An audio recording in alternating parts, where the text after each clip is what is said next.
इस लेक्चर में हम sum of square of the series find करेंगे। ये हमें सीरीज दी गई है, इसको सॉल्व करते हैं। तो सॉल्यूशन में सबसे पहले हम इस सीरीज को लिखेंगे ए एन ऑफ, यानी इसकी हर टर्म को हम कैसे लिख सकते हैं। ये हमारे पास टर्म किसका आ रहा है, स्क्वायर आ रहा है हर टर्म का, और किन टर्म्स का स्क्वायर आ रहा है 1 3 5 अप टू सॉन। ये हमारे पास सीक्वेंस ये है जिसकी ये सीरीज बनाई है, वो सीक्वेंस कौन सी है, ये वाली है। और इसकी सीक्वेंस को हम कैसे सॉल्व कर सकते हैं। यहाँ पे देखिए ए वन की वैल्यू 1 है plus n minus one into D, हम डी लिखते हैं तो डी की वैल्यू कितनी होगी 3 माइनस वन 2। जैसे हम 5 माइनस थ्री करें तब भी 2 आएगा, 3 माइनस टू 1 करें तब भी 2 आएगा। तो इसकी nth टर्म हम लिख रहे हैं। तो nth टर्म के लिए अब इसको सॉल्व कर लेते हैं। तो कितना आएगा 1 प्लस 2n माइनस टू। तो यहाँ पे देखिए 2n हमने लिख दिया और 1 माइनस टू कितना आ गया -1। तो ये हमने इसकी nth टर्म लिख ली। अब nth टर्म को हम, क्योंकि ये यहाँ पे सीरीज फॉर्म में लिखे तो इसकी सीरीज क्या आएगी, इसका स्क्वायर आ रहा है, तो इसलिए हमने इसकी टर्म को कैसे लिख दिया कि ये इसकी nth टर्म है स्क्वायर में, तो हमने इसका स्क्वायर ले लिया। अब स्क्वायर एक्सपेंड कर देते हैं तो A square minus 2ab plus B square, हमने उस फॉर्मूला से a minus B whole square के फॉर्मूला से इसको एक्सपेंड कर दिया। अब अगर हम ये कि हमारे पास n है तो n की जगह k यूज़ करेंगे तो क्या हो जाएगा, जहाँ जहाँ n है वहाँ वहाँ k आ जाएगा। हम लेट कर लेते हैं S N B the required sum है। तो हमारे पास एस एन किसके इक्वल होगा, हर टर्म का सम है ये t1 plus t2 plus t3 plus up to son tn। और इसको हम सम में, अगर सम को कैसे लिख सकते हैं, क्योंकि ये एक्सपेंडेड फॉर्म है तो हम इसको समीशन में लिख सकते हैं k is equal to 1 to n और tk। तो k हमारे पास इसमें इंडेक्स है, तो k की वैल्यू हमारे पास tk की वैल्यू क्या है जो हम ऑलरेडी फाइंड कर चुके हैं, और वो हमारे पास है 4k square minus 4k plus 1। ये हमारे पास tk की वैल्यू है। तो अब हम इसको एक्सपेंड कर देते हैं, यानी समीशन को हर वैल्यू के साथ अप्लाई कर देंगे। तो समीशन को हर वैल्यू के साथ हमने अप्लाई कर दिया अलग अलग से।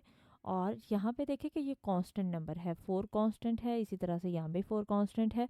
तो 4 कोफिशिएंट है, इसलिए हम इसको बाहर लिख सकते हैं। समीशन से हमने 4 को बाहर लिख लिया। तो हमारे पास क्या बचेगा, समीशन ऑफ के स्क्वायर और सम ऑफ के एंड 1। तो अब हम इसको फॉर्मूलाज की मदद से इसको सॉल्व कर लेते हैं। तो हमें पता है सम ऑफ के स्क्वायर का फॉर्मूला क्या है। हम इस किसी भी स्क्वायर्स में सीरीज को कैसे सॉल्व कर सकते हैं, अगर ये वैल्यूज इस तरह से है 1 square plus 2 square plus 3 square plus up to सॉन, और इसका फॉर्मूला हम फाइंड कर चुके हैं पहले, ये हम पढ़ चुके हैं कि इसको कैसे लिखेंगे, क्योंकि ये n तक है। तो n into n plus one two n plus one over 6, इसका हम सब ऐसे लिखते हैं। ये हमने फॉर्मूला लगा दिया इस पर। और k का सम यानी 1 plus 2 plus 3 plus up to सॉन, ये हमारे पास नेचुरल नंबर्स हैं। और नेचुरल नंबर्स को का सम हम कैसे लिखते हैं, n into n plus one over 2 से। तो हमने ये नेचुरल नंबर्स का सम लिख दिया। और ये वन का मतलब क्या है कि 1 ये रिपीट हो रहा है सीरीज में, हमारे पास यही है 1 प्लस 1 प्लस 1। और 1 को हम जितने टाइम्स भी प्लस करते हैं वही उसका आंसर आ जाता है, जितने टाइम्स हमने उसको प्लस किया। तो इसलिए इसको हम n टाइम्स प्लस करें, इसका आंसर क्या आ जाएगा, n आ जाएगा। अब हम इसको सिंपलेस्ट फॉर्म में कर देंगे, 2 2 ज़ा 4 और 3 2 ज़ा 6। तो सिंपलेस्ट फॉर्म में 2 2 ज़ा 4 हो जाएगा, तो इसलिए यहाँ पे 2 आ गया।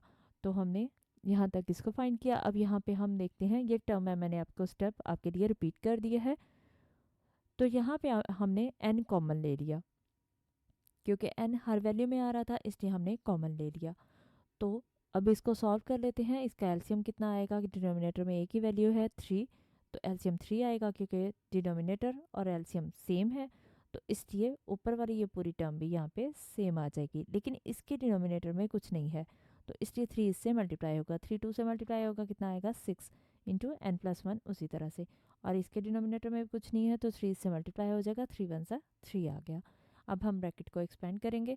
सबसे पहले आप n प्लस 1 को 2n प्लस 1 से मल्टीप्लाई करेंगे और फिर 2 से मल्टीप्लाई कर देंगे, जो आंसर आएगा तो हमारे पास ये वैल्यू आ जाएगी। इसे हम -6 को भी पहले n से करेंगे और फिर +1 से करेंगे, तो -6n आ जाएगा, और प्लस माइनस माइनस हो गया, -6 आ जाएगा, 6 1 सा 6 और +3 उसी तरह से आ गया। अब हम इसको मज़ीद सॉल्व कर लेते हैं। तो यहाँ पे देखें कि 6n से कैंसिल हो जाएगा और 4n² बचेगा। और यहाँ पे देखें कि 2 माइनस 6 कितना हो जाएगा, -4, और -4 + 3 -1। तो ये हमारे पास इसका आंसर आ जाएगा।